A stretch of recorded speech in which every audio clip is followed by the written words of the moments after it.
उत्तर प्रदेश के बांदा जिले के तहसील बबेरू अंतर्गत आने वाले ग्राम पंचायत जलालपुर में बना रहे RO plant NCC company limited के एडमिन जय किशोर के द्वारा बन रहे आरओ प्लांट के लिए सामान लाए एवं ले जाने के लिए अनुसूचित जाति के गरीब लोगों की जमीन पर अवैध रूप से जबरदस्ती सड़क बनाने का मामला सामने आया है। स्थानीय ग्रामीणों द्वारा यह आरोप लगाया गया है।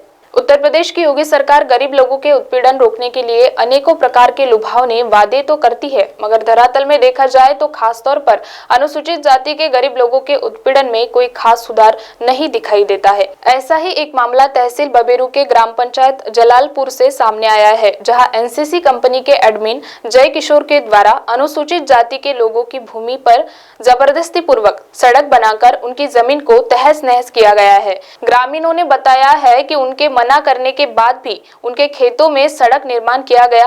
कई बार अधिकारियों के शिकायत करने के बावजूद भी लोगों की समस्याओं का निस्तारण नहीं किया गया है, जिसकी वजह से किसानों की जमीन खेती करने के योग्य न होने के कारण पेट भरने के लिए दर दर भटकने के लिए मजबूर है। ऐसी स्थिति में गरीब लोगों को न्याय दिलाते हुए अधिकारियों को एनसीसी कंपनी के कर्मचारियों के ऊपर संज्ञान लेने की जरूरत है। जलालपुर ग्राम पंचायत ग्राम सभा जलालपुर अध्यक्ष। समस्या यहाँ ये है आरओ प्लांट की कि यहाँ 5-6 लोगों की ज़मीनों से जबरदस्ती रास्ता निकाल दिए गई है। अच्छा। आज तक न उनको वेल्फ में लिए रहे कि हम आपको मुआवजा देंगे, आपको पैसा देंगे।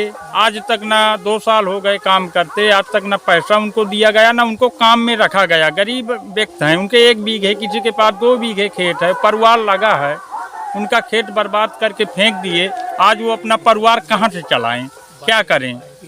बाकी मैं प्लांट्स में कई बार कहा कि इनके कम से कम रास्ताओं की समस्या दूर कर दीजिए। लेखपाल से भी कहा, कानेगौड़ जी से कहा, कोई आज तक उनका सुना नहीं है। मैंने एसडीएम साहब को इनके से एप्लीकेशन देने के लिए कहा, ये दिए भी, बांदा तक गए, बबेरू गए, उनकी कोई सुनाई हुई नहीं है। मैंने भी स्वयं लेखपाल से कहा कि कम से कम ये ज़मीन इनकी जब बर्बाद हुई है तो एक साइड से रास्ता निकाल दो, गांव का काम है, विकास हो रहा है, कम से कम एक रास्ता एक किनारे से ले लीजिए, उनके बीच खेत से नहीं, उनके खेती न बर्बाद करिए। फिर भी उसमें कोई सुनाई नहीं हुई आज तक। अब बोल रहे थे कि इनको काम में रखेंगे, काम में रखेंगे, काम में भी नहीं रखा गया, ना उनको पैसा दिया गया। तो कहा कि अब कुछ दिन के लिए रास्ता है, इसके बाद बंद कर दिया जाएगा, दूसरा रास्ता रहेगा। मगर यहाँ तो रास्ता हमारे जो पेड़ हैं सब पेड़ कटवा के फेंकवा दिया। सब कैसी के फलदार वृक्ष हैं, पूरे गिरे पड़े हैं, सब वहाँ वैसे का वैसे पड़े। अब वो कुछ सुन ही नहीं रहे हैं। अब काम भी खत्म होने वाला है और कुछ बात ही नहीं करते हैं। समस्या यह है हमारी कि यहाँ हमारे जमीन से रोड निकाल दिया गया, पानी निकले का रास्ता नहीं है, तो कहाँ से पानी भरा न रहे तो का हुई मानी, का पैदा हुई। अब हम जमादार, हम गरीब मड़ई न हुई कुछ तो हम क्या खाएंगे, कल बच्चन का अपने खवाएंगे। समस्या है बाबूजी की, हमारे भूमि धरी निकल गई रोड। अब पहले कहते हैं कि अब जब प्लांट बन जाएगा तब इसको हम हटा दुआ देंगे, अब बजोते भयो। क्या कह रहे थे कि जो है जब बन के तैयार हो जाएगा तो हम बदल देंगे जो है। महाराष्ट्र टीवी 24 के लिए रामरूप कुशवाहा, बबेरू, बांदा। कहते हैं हाथ की बुनाई हुए वस्तुओं का कोई तोड़ नहीं होता। जी हाँ, चाहे फिर घर की सजावट की वस्तुएं हो या फिर कोई पहनावा।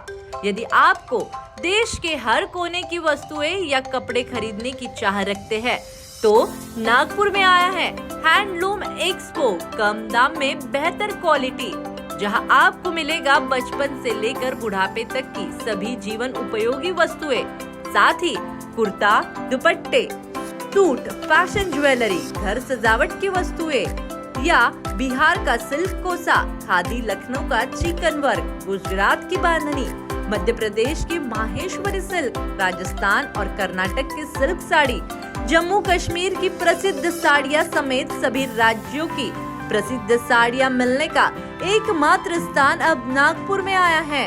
जी हाँ, हमारा पता बिशप कॉटन मैदान, वीसीएस स्टेडियम के पास, सदर, नागपुर।